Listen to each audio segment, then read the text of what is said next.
আমরা লাস্টে আলাপ করেছিলাম কি নিয়ে? সামগ্রিক আয় এবং ব্যয় নিয়ে। কিন্তু এবার আমরা আরেকটু ভিতরে ঢুকবো। এই যে ভিতরে ঢোকার জন্য আমি মোহাম্মদ রফিকুল ইসলাম, তেজগাঁও কলেজে অর্থনীতি বিভাগের একজন প্রভাষক, তোমাদের সামনে পাশকুড়ির যে অর্থনীতি অ্যান্টিবায়োটিকটা আছে সেখানে নিয়ে আসছি একটা টপিকস যেটা তোমাদের বইতেই আছে, সেটা হচ্ছে মুদ্রা ও ব্যাংক। চলো আমরা একটু মুদ্রা ও ব্যাংক থেকে কি কি প্রশ্ন আসতে পারে, কিভাবে আসতে পারে একটু আলাপ করি।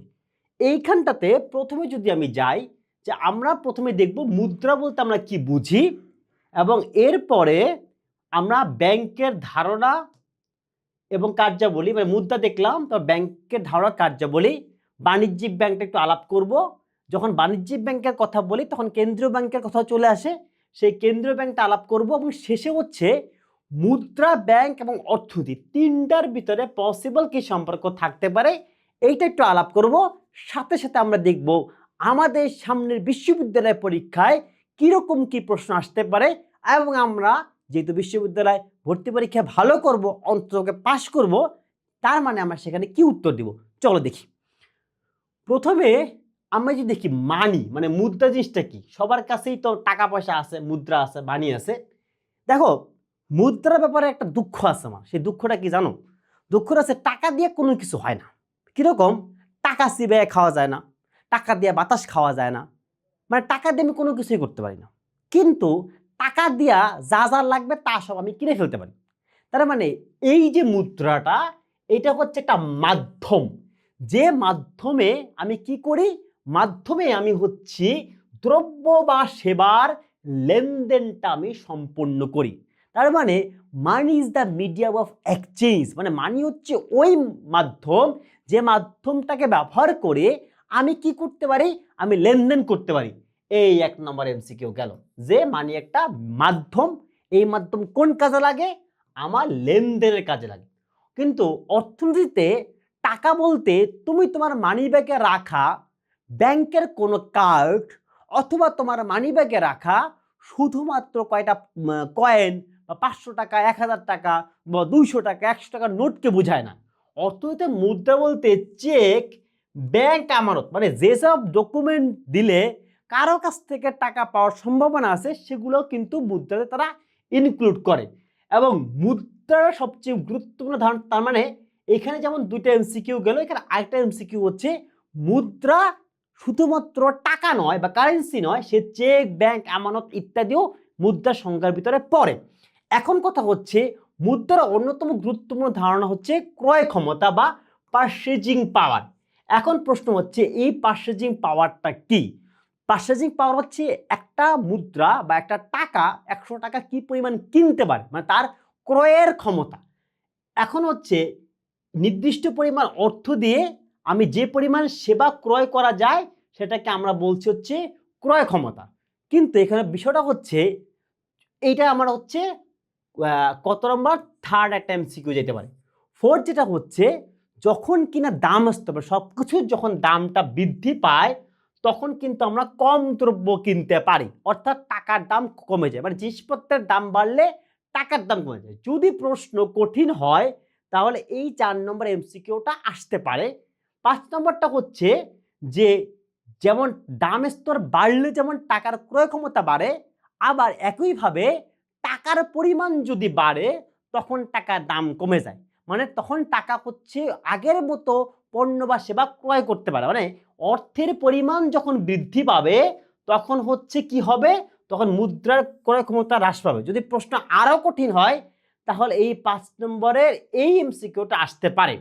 যদি প্রশ্ন সহজ হয় তাহলে শুধুমাত্র যে বিনিময়ের মাধ্যম, মূল্য পরিমাপক, মূল্য সংযোজন এবং লেনদেনের মানদণ্ড, মানে টাকার যে কার্যাবলী, এইখান থেকে একটা প্রশ্ন আসতে পারে যে কোনটি টাকার কার্যাবলী বা কোনটি মুদ্রার কার্যাবলী, এবং এই 4টার বাইরে যদি কোনো অপশন থাকে সেটা মুদ্রার কার্যাবলী হবে না।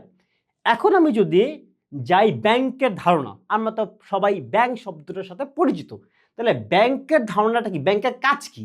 সে হচ্ছে মানুষের টাকা নেয় এবং মানুষের টাকা মানুষের ঋণ দেয়। তুমি যখন ব্যাংকে সঞ্চয় করো তখন ব্যাংক কি করে, সেই সঞ্চয়ের টাকা হচ্ছে কাউকে ঋণ দেয়। এই কাজটা যে আর্থিক প্রতিষ্ঠান করে তাকে নরমালি আমরা ব্যাংক বলি, যদিও বর্তমান সময়ে অনেক ধরনের প্রতিষ্ঠান এই কাজটা করতে পারে। তাহলে এইটা হচ্ছে আমার সবচেয়ে সহজ এমসিকিউ, মানে প্রশ্ন সহজ হলে এখান থেকে যদি কোনো কোশ্চেন আসে সেটা এটা হতে পারে। এরপরে হচ্ছে ব্যাংকে যখন অর্থ জমা দেয় মানে তখন সেটাকে বলা হয় প্রকৃত আমানত বা প্রাইমারি ডিপোজিট। যদি প্রশ্ন আরেকটু কঠিন হয় তাহলে এই 2 নম্বর এই এমসিকিউটা। এরপরে হচ্ছে ব্যাংক সাধারণত স্বল্প মেয়াদী ঋণ দেয়, দীর্ঘমেয়াদী ঋণ দেয় না। এটা হচ্ছে যদি তোমাকে বিপদে ফেলতে চায় সহজ প্রশ্ন দিয়ে তাহলে এই এমসিকিউটা।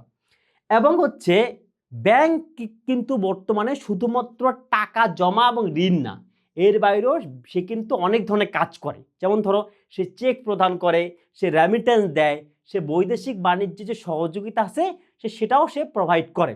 তো যদি তোমাকে ট্রিকি জায়গায় রাখতে চায় তাহলে 4 নম্বর এমসিকিউটাও আমরা পরীক্ষায় দেখতে পারি। এরপরে যদি আমরা বাণিজ্যিক ব্যাংকের প্রকারভেদটা দেখি, ব্যাংক বেসিক্যালি বাণিজ্যিক ব্যাংক বেসিক্যালি অনেক ধরনের হয়ে থাকে। সো বাণিজ্যিক ব্যাংক কত প্রকারই প্রশ্নটা খুব একটু আনকমন, কিন্তু কমন প্রশ্ন হচ্ছে ব্যাংকের সংজ্ঞা কি। যেমন রাষ্ট্রায়ত্ত বাণিজ্যিক ব্যাংক কোনটা, যেটা কি সরকারের মালিকানাধীন বা রাষ্ট্রের মালিকানাধীন, এইটা হচ্ছে আমার 1 নম্বর এমসিকিউ। সবচেয়ে কমন যে প্রশ্নটা হয় পরীক্ষায় সেটা হচ্ছে সোনালী ব্যাংক এবং অগ্রণী ব্যাংক এটা কি রাষ্ট্রায়ত্ত বাণিজ্যিক ব্যাংক, অথবা নিচের কোন ব্যাংকটি হচ্ছে রাষ্ট্রায়ত্ত বাণিজ্যিক ব্যাংক। এই কোশ্চেনটা খুবই কমন, যদি এই চ্যাপ্টার থেকে আসে তাহলে চলে আসতে পারে। সেকেন্ড হচ্ছে বেসরকারি বাণিজ্যিক ব্যাংক, মানে যেটা হচ্ছে ব্যক্তি বা কোনো বেসরকারি কারো মালিকানাধীন, মানে সরকারের মালিকানাধীন নয়, এটা হচ্ছে বেসরকারি মালিকানাধীন। এইখানে যেটা সহজ প্রশ্ন আসে, এমন প্রশ্ন আসতে পারে যে কোনটি বেসরকারি মালিকানাধীন। মাথায় রাখবা এই সরকারি বা রাষ্ট্রায়ত্ত যে অগ্রণী সোনালী আছে এর বাইরে যত ধরনের ব্যাংক আছে যেমন standard chartered bank, BRAC bank, সবাই হচ্ছে বেসরকারি মালিকানাধীন। এর বাইরেও কিছু বাণিজ্যিক ব্যাংক আছে যেটা হচ্ছে বিদেশি, যেমন বাংলাদেশে একটা সবচেয়ে কমন বিদেশি ব্যাংকের নাম হচ্ছে ব্যাংক অফ সিয়েরা, এবং আরেকটা ব্যাংক আছে যেটা স্ট্যান্ডার্ড চার্টার্ড ব্যাংক, যেটা বেসিক্যালি একটা আমাদের দেশে কাজ করতেছে কিন্তু সে তার মালিকানা হচ্ছে বিদেশি।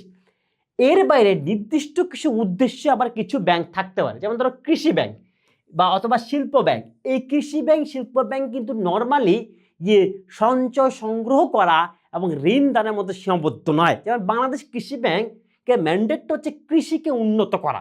তার মানে আমরা এখান থেকে যেমন সেকেন্ড একটা এমসিকিউ দেখলাম বেসরকারি বাণিজ্যিক ব্যাংক কোনটা, 3 নম্বর এমসিকিউ দেখলাম বিদেশি বাণিজ্যিক ব্যাংক কোনটা, 4 নম্বর একটা এমসিকিউ আসতে পারে সেটা হচ্ছে বিশেষায়িত ব্যাংক কোনটা। এরপরে হচ্ছে ইসলামী ব্যাংক। ইসলামী ব্যাংক হচ্ছে যে ব্যাংকগুলো শরিয়া ভিত্তিক পরিচালিত হয়। বর্তমানে যতগুলো ব্যাংক প্রচলিত আছে প্রত্যেকটা ব্যাংকেরই একটা করে শরিয়া উইং থাকে। তো এই জায়গা থেকে ইসলামী ব্যাংক যেমন একটা শরিয়া ভিত্তিক ব্যাংক, আবার একটা সাধারণ ব্যাংক বা নর্মাল বাণিজ্যিক ব্যাংকেরও শরিয়া ভিত্তিক উইং আছে। এরপরে এই জায়গায় তুমি দেখো যে একটা ইসলামী ব্যাংক, যেমন এই যে বাংলাদেশ ইসলামী ব্যাংক যেটা আছে সেটা কিন্তু একই সাথে শরিয়া ভিত্তিক ব্যাংক, আবার একই সাথে সে কিন্তু মানে ইসলামী ব্যাংক যেমন একই সাথে সে কিন্তু বাণিজ্যিক ব্যাংক। তো কোশ্চেন যদি এখানে ট্রিকি করে তাহলে এই প্রশ্নটা আসতে পারে কোন ব্যাংকটি একই সাথে ইসলামী ব্যাংক অথবা বেসরকারি ব্যাংক, অথবা কোন ব্যাংকটি বেসরকারি ব্যাংক। উত্তর হচ্ছে ইসলামী ব্যাংক, কিন্তু তুমি মনে করতেছো যে ইসলামী ব্যাংক তো ইসলামী ব্যাংক শরিয়া ভিত্তিক চলে, সে মনে হয় বেসরকারি ব্যাংক না। এই জায়গা থেকে প্রশ্ন ট্রিকি করলে এই ধরনের কাজগুলা করতে পারে। এরপরে আমরা যখন দেখছি কেন্দ্রীয় ব্যাংক জিনিসটা কি, আচ্ছা এই যে বাণিজ্যিক ব্যাংকগুলো আছে সেই বাণিজ্যিক ব্যাংকগুলোকে কে নিয়ন্ত্রণ করে? এই বাণিজ্যিক ব্যাংকগুলোকে নিয়ন্ত্রণ করে হচ্ছে একটা সেন্ট্রাল ব্যাংক, যেটাকে আমরা বলি হচ্ছে কেন্দ্রীয় ব্যাংক। এই যে কেন্দ্রীয় ব্যাংক থাকে সে বাংলাদেশের কেন্দ্রীয় ব্যাংকের নাম হচ্ছে বাংলাদেশ ব্যাংক। যদি প্রশ্ন সবচেয়ে সহজ করে তাহলে আসতে পারে বাংলাদেশের কেন্দ্রীয় ব্যাংকের নাম কি, ভয় পাওয়ার কারণ নাই, সেটি হচ্ছে বাংলাদেশ ব্যাংক। এবং এর কাজ কিন্তু ঋণ দেওয়া নয়, এর কাজ কিন্তু আর্থিক নীতি প্রণয়ন করা, অর্থের যোগান নিয়ন্ত্রণ করা, মূল্যস্ফীতি নিয়ন্ত্রণ করা এবং অর্থনৈতিক স্থিতিশীলতা বজায় রাখা। কাউকে কিন্তু শুনবা না যে আমি বাংলাদেশ ব্যাংক থেকে ঋণ নেই, কারণ কি বাংলাদেশ ব্যাংক হচ্ছে এই কাজগুলা করে। কেন করে? যাতে করে সে অর্থনীতিকে নিয়ন্ত্রণ করতে পারে। কারণ প্রথম সবচেয়ে সহজ এমসিকিউ বাংলাদেশের কেন্দ্রীয় ব্যাংক কোনটা, একটু কঠিন হচ্ছে কেন্দ্রীয় ব্যাংকের কোনটি কাজ। কেন্দ্রীয় ব্যাংকের কাজ ঋণদান নয়, আমানত সংগ্রহ নয়, বরং কেন্দ্রীয় ব্যাংকের কাজ হচ্ছে এই অর্থের যোগান নিয়ন্ত্রণ, মূল্যস্ফীতি নিয়ন্ত্রণ, অর্থনৈতিক স্থিতিশীলতা। মানে কোশ্চেন একটু কঠিন করলে এটা চলে আসতে পারে। 3 নম্বরটা হচ্ছে কেন্দ্রীয় ব্যাংক বাণিজ্যিক ব্যাংকগুলোকে যে হারে ঋণ দেয়, মানে কেন্দ্রীয় ব্যাংক কিন্তু তোমাকে আমাকে ঋণ না দিলেও সে কিন্তু বাণিজ্যিক ব্যাংক, ইসলামী bank, mercantile bank, Exim bank এদেরকে ঋণ দেয়। যে হারে ঋণ দেয় সেটাকে বলা হচ্ছে ব্যাংক হার বা ব্যাংক রেট। মানে কোশ্চেন মডারেট হইলে এখান থেকে আমি একটা এমসিকিউ এক্সপেক্ট করতে পারি। 4 নম্বরটা হচ্ছে যে কেন্দ্রীয় ব্যাংক কাকে কখনো সরাসরি ঋণ দেয় না, জনগণকে সে ঋণ দেয় না, কারণ জনগণকে ঋণ দেওয়ার দায়িত্ব কেন্দ্রীয় ব্যাংকে না, এই দায়িত্ব হচ্ছে বাণিজ্যিক ব্যাংক বা কেন্দ্রীয় ব্যাংক ছাড়া অন্য যে ব্যাংকগুলো আছে, যেমন কৃষি ব্যাংকগুলো কিন্তু ঋণ দেয়। তার মানে এখান থেকে আমরা দেখলাম যে আমাদের এইরকম 4-5টা এমসিকিউ আমাদের পরীক্ষায় চলে আসতে পারে। এরপরে যদি আমরা মুদ্রা ব্যাংক এবং অর্থনীতির যদি আমি একটু কম্পেয়ার করি, তাহলে এখানে প্রথম প্রশ্ন আসে যে অর্থনীতির মানে ব্যাংক ব্যবস্থা কি। অর্থনীতির হচ্ছে রক্ত সঞ্চালনের মতো হচ্ছে ব্যাংক ব্যবস্থা। মানে এইটা যদি প্রায় প্রায় চলে আসে যে ব্যাংক ব্যবস্থাকে কিসের সাথে তুলনা করা হয়, ব্যাংক ব্যবস্থাকে তুলনা করা হয় রক্ত সঞ্চালনের সাথে অর্থনীতির। এরপরে হচ্ছে ব্যাংকের মাধ্যমে কি হয়, ব্যাংকের মাধ্যমে সঞ্চয় বিনিয়োগে রূপান্তরিত হয়। এটা হচ্ছে আমার 2 নম্বর এমসিকিউ। এরপরে আমার 3 নম্বরটা হচ্ছে যে অতিরিক্ত অর্থ সরবরাহ মূল্যস্ফীতি সৃষ্টি করতে পারে। মানে কে মূল্যস্ফীতি সৃষ্টি করতে পারে, যদি অতিরিক্ত অর্থ আমি সরবরাহ করি সেটা মূল্যস্ফীতি সৃষ্টি করতে পারে, এবং এই জন্য আমার দরকার আর্থিক নীতি। তার মানে এখান থেকে বেসিক্যালি আমরা হচ্ছে এই 3টা এমসিকিউ আশা করতে পারি, কিন্তু বেসিক্যালি সবচেয়ে কমন এমসিকিউ হচ্ছে যে ব্যাংক ব্যবস্থাটাকে কিসের সাথে তুলনা করা হয়, একটা অর্থনীতির রক্ত সঞ্চালন বা ব্লাড সার্কুলের সাথে তুলনা করা হয়। এখন হচ্ছে আমরা শেষ করি। ওই যে বললাম সবচেয়ে কমন যে প্রশ্ন, বাংলাদেশের কেন্দ্রীয় ব্যাংক কোনটা? বাংলাদেশের কেন্দ্রীয় ব্যাংক হচ্ছে বাংলাদেশ ব্যাংক। এবং মজার বিষয় হচ্ছে, তোমরা জানো কি জানো না, বাংলাদেশের কেন্দ্রীয় ব্যাংক বলতে আমরা বুঝি যে মতিঝিলে যে বিশাল একটা ব্যাংক আছে সেটা, কিন্তু বাস্তবতা হচ্ছে বাংলাদেশের কেন্দ্রীয় ব্যাংকের কিন্তু কয়েকটা শাখা আছে, এবং যে জায়গা থেকে বাংলাদেশ ব্যাংকের শাখা নাই সেখানে কিন্তু সোনালী ব্যাংক হচ্ছে বাংলাদেশ ব্যাংকের দায়িত্ব পালন করতে পারে। তো যদি কোনো কারণে প্রশ্ন খুব ট্রিকি হয় তাহলে প্রশ্ন আসতে পারে কোন ব্যাংকের শাখা নাই। তুমি বাংলাদেশ ব্যাংক দেখে যদি টিক দিয়ে দাও তাহলে কিন্তু হবে না, কারণ বাংলাদেশ ব্যাংকের কিন্তু শাখা আছে। আচ্ছা, আমরা আজকে এর মাধ্যমে বেসিক্যালি আমরা হচ্ছে মুদ্রা, অর্থ, ব্যাংক এটা নিয়ে আলাপ করলাম এবং দেখলাম যে এখান থেকে কোন কোন প্রশ্ন আমাদের পরীক্ষায় চলে আসতে পারে। সো এরপরে আমরা চলে যাব অর্থনীতির সেকেন্ড পেপার, এবং ওখান থেকেও দেখব যে আমাদের সম্ভাব্য প্রশ্নগুলো কি আসতে পারে এবং তার ব্যাখ্যা।